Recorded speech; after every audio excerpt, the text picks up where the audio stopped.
आज का trading day थोड़ा डिसअपॉइंटिंग था मेरे लिए। मैं ज़रूर अपना एक्सपीरियंस बताऊंगा, वीडियो के साथ बने रहना। डे 43, तो आज मार्केट ओपन हो जाएगा। देखते हैं कि आज मार्केट के सेंटिमेंट्स क्या होंगे। सबसे पहला टास्क हमारा रहता है रीडिंग का, तो रीडिंग कंप्लीट करते हैं, उसके बाद मार्केट को देखेंगे। क्योंकि इजराइल में तो भाई बहुत बमबारियाँ हो रही हैं, जैसा हो मार्केट, क्योंकि लग तो रहा है कि भाई गैप डाउन ओपन हो सकता है या फिर आज डाउन जा सकता है। रीड करते हैं और आपको आगे की स्टोरी बताते हैं। जब परमहंस योगानंदा श्री युक्तेश्वर गिरी से पूछते हैं कि मुझे गॉड कब मिलेंगे, तो श्री युक्तेश्वर गिरी बोलते हैं कि तुम्हें गॉड मिल चुके हैं। एंड परमहंस योगानंदा का आंसर था कि नहीं, मुझे नहीं मिले हैं। तो इसका जो आंसर है ना, श्री युक्तेश्वर गिरी ये देते हैं कि जो भी मेडिटेशन में ब्लिस, मतलब कि जिसको खुशी मिलती है, प्लीजेंट लगता है, उसे गॉड मिल जाते हैं, उसे अच्छा लगने लग जाता है। क्योंकि जो मेडिटेशन है ना, बिकॉज ऑफ दैट तुम अपने आप को समझते हो, तुम्हारी जो बहुत सारी प्रॉब्लम की जो सॉल्यूशंस है वो मिलते हैं। क्योंकि मेडिटेशन के टाइम पे तुम शांत रहते हो एंड बहुत सारी चीज़ें ढूंढने का ट्राई करते हो। तब परमहंस योगानंदा को समझ में आता है कि गॉड कैसे मिलते हैं। और ये जो क्रिया योगा है ना, ये एक टाइप का फॉर्म है जिसको करने से काफ़ी सारी चीज़ें समझ में आती हैं। मतलब ये एक टाइप का मेडिटेशन ही है। अब नेक्स्ट चैप्टर आता है जिसमें कॉलीफ्लावर होते हैं, उसकी चोरी हो जाती है। परमहंस योगानंदा ना 6 कॉलीफ्लावर लेके आते हैं, जिसको उन्होंने ग्रो किया रहता है, नरिश किया रहता है, बहुत ज़्यादा देखभाल कर। उसके बाद क्या होता है, ये जाकर श्री युक्तेश्वर गिरी को देते हैं कि ये एज अ गिफ्ट है। उसके बाद श्री युक्तेश्वर गिरी बोलते हैं कि अच्छा है, तुम लेके आए हो कल, क्योंकि इसके काम आएंगे। अब ये लोग जाते हैं पूरी रिलीजियस वेकेशन के लिए, वहाँ पर जाकर फिर भक्ति करेंगे, ये सब डिसिपल्स के साथ जाते हैं। उसके बाद वहाँ पर रहते हैं एंड वो परमहंस योगानंदा अपने बेड के नीचे में छुपा कर इन कॉलीफ्लावर्स को रखते हैं, काफ़ी बड़े बड़े रहते हैं। उसके बाद फिर ये जाते हैं बीच पर। अब बीच पर जाते हैं ना, उसके बाद फिर जो श्री युक्तेश्वर गिरी हैं बोलते हैं कि क्या परमहंस, क्या तुमने डोर को अच्छे से लॉक किया था? तो परमहंस योगानंदा बोलते हैं कि हाँ, मैंने किया था। बट श्री युक्तेश्वर गिरी बोलते हैं कि नहीं, तुमने नहीं किया था। श्री युक्तेश्वर गिरी ये भी बोलते हैं कि तुमने ना अच्छे से लॉक नहीं किया, तो तुम्हारी पनिशमेंट ये है कि जो कॉलीफ्लावर है वो तुम्हारे चोरी हो जाएंगे। एंड जब वो वापस जाते हैं परमहंस योगानंदा रूम पे देखने के लिए, तब वो लॉक नहीं रहता है एंड चोरी हो जाती है। परमहंस योगानंदा का जो सामान है वो बेड पे पड़ा रहता है, बहुत सारी चीज़ें रहती हैं, गोल्ड रहता है और कुछ कुछ रहता है, जैसे उसमें बुक में दिया है। तो वो सब चोरी नहीं होती है, चोरी होता है कॉलीफ्लावर। उसके बाद क्या रहता है कि श्री युक्तेश्वर गिरी बोलते हैं कि तुम अब डिसिपल्स को लेकर जाना, मतलब वो यात्रा टाइप होती है ना, उसमें। अब श्री परमहंस योगानंदा बोलते हैं कि अभी तो बहुत ज़्यादा धूप है एंड बेयर फुट हम जाएंगे तो पैर जल जाएंगे एंड बीच पर। एंड श्री युक्तेश्वर गिरी बोलते हैं कि तुम जाना एंड देखना, उसके बाद जो क्लाउड्स है ना वो आ जाएंगे, मतलब कि धूप हट जाएगी। और ये एग्जैक्टली वही होता है। उसके बाद ना कुछ कुछ रिलीजियस फेस्टिवल्स होते हैं, कहाँ पर, श्री युक्तेश्वर गिरी के जो टाउन है ना वहाँ पर। और उसके वहाँ पर बहुत सारे डिवोटीज़ आते हैं, उनके डिसिपल्स रहते हैं, तो बहुत सारे लोग आते हैं एंड वहाँ पर म्यूज़िकल का डिस्कशन चलता रहता है। तो वही चीज़ श्री युक्तेश्वर गिरी बताते रहते हैं कि जो म्यूज़िक है वो एंशिएंट टाइम से इंडिया में है, मतलब कि गॉड से रिलेटेड है म्यूज़िक। जैसे कि शिव भगवान है, उनका नटराज का रूप है, वो डांस करते थे। उसके बाद फिर सरस्वती जी हैं, वो सितार रखती थी। कृष्ण भगवान हैं जो कि लॉर्ड विष्णु के अवतार हैं, वो फ्लूट पकड़ते थे। और बहुत सारे लोग हैं, तो वही चीज़ें म्यूज़िक के बारे में वो समझाते रहते हैं। और आगे की स्टोरी जो होगी वो मैं आपको बताऊंगा। अभी मार्केट ओपन होने में थोड़ा सा टाइम है, तो देखते हैं मार्केट, उसके बाद जो मार्केट में होगा तब मैं आपको बताता हूँ। तो ये मार्केट का सीन ऐसा है कि गैप डाउन ओपन किया, उसके बाद फॉल किया और ये इस लेवल पे ना इसको क्रॉस कर दिया था, लेकिन उसके बाद बाइंग आई और ये सपोर्ट लेकर यहाँ पे फिर ऊपर तरफ गई। उसके बाद फिर यहाँ पे एक कंसोलिडेशन अभी चल रहा है। एक ट्रेड यहाँ पे लिया था मैंने, अभी देखते हैं कि क्या होता है। बाकी इसका सीन तो लग तो रहा है कि ये ऊपर जा सकता है। अभी मैं थोड़ा सा ब्रेक लूँगा क्योंकि मेरे को बाहर जाना है कुछ काम से, उसके बाद देखते हैं। बाकी एक ट्रेड हुआ है आज, अब एक जगह पे मैंने देखा और वहाँ पे मैंने तुरंत ट्रेड लिया। तो ठीक है, वो धीरे धीरे करके ही आएगा यार। वो अभी का एक्सपीरियंस मैं बता रहा हूँ कि अभी ऐसा लग रहा था ना, जब ट्रेड मैंने वहाँ पे मिस किया, चलो ठीक है। तो दूसरा मैं ये सोच रहा था यार करूँगा कि नहीं, या फिर देखते ही रहूँगा। क्योंकि जब तुम इतना सारा करते रहोगे ना, मे बी तुम कंफर्ट हो जाओगे, ओके, लॉसेस के साथ। बट उसके बाद ना एक जगह पे आता है कि यार मैं ट्रेड करूँ कि कैसे करूँ करके। ये मेरी फीलिंग है, मे बी सब लोग का अलग अलग होता होगा, बट ठीक है। उसके बाद ट्रेड लिया एंड ट्रेड ठीक था, और अभी देखते हैं कि बाद में कहीं और अगर मौका मिल जाए तो ट्रेड लेता हूँ। फ़िलहाल मैं ब्रेक लेता हूँ, उसके बाद जो होता है मार्केट में तब आपको बताता हूँ। अभी मार्केट की हालत ये है, पूरा एक कंसोलिडेशन के पूरा नीचे तरफ जाने के लिए तैयार हुआ, यहाँ से रिजेक्शन आया, उसके बाद फिर अभी ये फॉल करके आ गया। आज एक पर्टिकुलर मिस्टेक हुई है और वो बहुत बड़ी गलती है, और वो नेचुरल है, ठीक है, बट ना एक ट्रेडर के लिए वो बहुत बड़ी डिसअपॉइंटमेंट हो जाती है, मुझे ऐसा लगता है। क्योंकि अगर ट्रेड्स तुम्हें पता है कौन से हैं और तुम नहीं लेते हो ना, तो वो बहुत बड़ी दिक्कत है। और जो मेरे साथ हुआ वो वही चीज़ हुई कि हेजिटेशन के चक्कर में ट्रेड्स गए। बहुत बड़ी मिस्टेक है, बहुत ज़्यादा।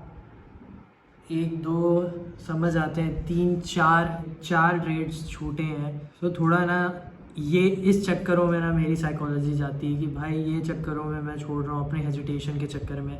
एक ट्रेडर के लिए हो सकता है ये ठीक है, नॉर्मल सी बात है कि ये होता है, लेकिन जितना मैंने रिजेक्शन फेस किया, फेल हुआ ट्रेड लेने में, बट नाउ अब जो चीज़ समझ आ रही है कहाँ मूवमेंट हो रहा है, बट उसमें मैं ट्रेड नहीं कर पा रहा, तो उसमें ट्रेड करने में जब मुझे लग रहा है कि ये ट्रेड हो सकता है, तब मैं ट्रेड नहीं कर पा रहा हूँ, तो वो हेजिटेशन है। अब वो हेजिटेशन बिकॉज ऑफ डाउट भी हो सकता है, बट वो मूवमेंट मुझे मालूम है, लेकिन मैं उसको एक्शन में नहीं ला पा रहा हूँ। इसके बारे में मैं बात करूँगा, बट मैं शाम को ही बात करूँगा इसके बारे में। अभी बस यही बताना था कि ये मूवमेंट हुआ है एंड हेजिटेशन के चक्कर में कुछ ट्रेड छूटे हैं। ट्रेड हुआ है ऐसा नहीं है, बट ट्रेड्स जो छूटे हैं ना, वो बड़ी प्रॉब्लम है मेरे लिए। चलो एक छूटा दो छूटा समझ आता है मेरे को, लेकिन उसके बाद जो छूटे ना, तो वो मेरे को थोड़ा लगा कि यार ये क्या हो रहा है करके, और ये डिसअपॉइंटमेंट है मेरे लिए। मे बी ये बोल सकते हो कि गो इजी करके ये प्रोसेस है, आई अंडरस्टैंड ये प्रोसेस है, लेकिन लगता है थोड़ा। ठीक है, अभी मैं ब्रेक लूँगा, मार्केट जब बंद होगा ना, तब मैं उसके बाद आपको बताता हूँ कि क्या हुआ मार्केट में। अभी 2:50 हो रहा है, मैं 2 जगह जाके आ चुका हूँ, मतलब कि बाहर गया था धूप में, काफ़ी टाइम बाद मैं धूप में बाहर निकला हूँ और हालत ख़राब हो गई भाई। मतलब पहले आदत हो गई थी, जब मैं कोर्ट जाता था तब धूप में इधर उधर दौड़ना चलना, इधर जाना, बट नाउ अब घर में रहते रहते फिर वही ना, ज़्यादा धूप, आग बहुत ज़्यादा, चश्मा लगाते हैं लेकिन फिर भी उसके बाद ना लगता है।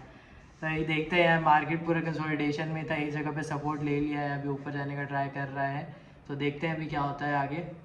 बस अब मार्केट जब बंद होगा, वर्कआउट करने होगा ना, तब मैं आपको बताऊंगा कि लास्ट में मार्केट कहाँ क्लोज होता है। तो ये है मार्केट का आज का सिनेरियो, इस रेंज में पूरा घूमा है, जो कि है 19,485 से लेके 19,588 तक का इसी लेवल पे घूमा है। उसके बाद फिर आज डाउन क्लोजिंग हुई है, जो कि है 0.72% की। अब देखते हैं कल मार्केट कैसा रहता है।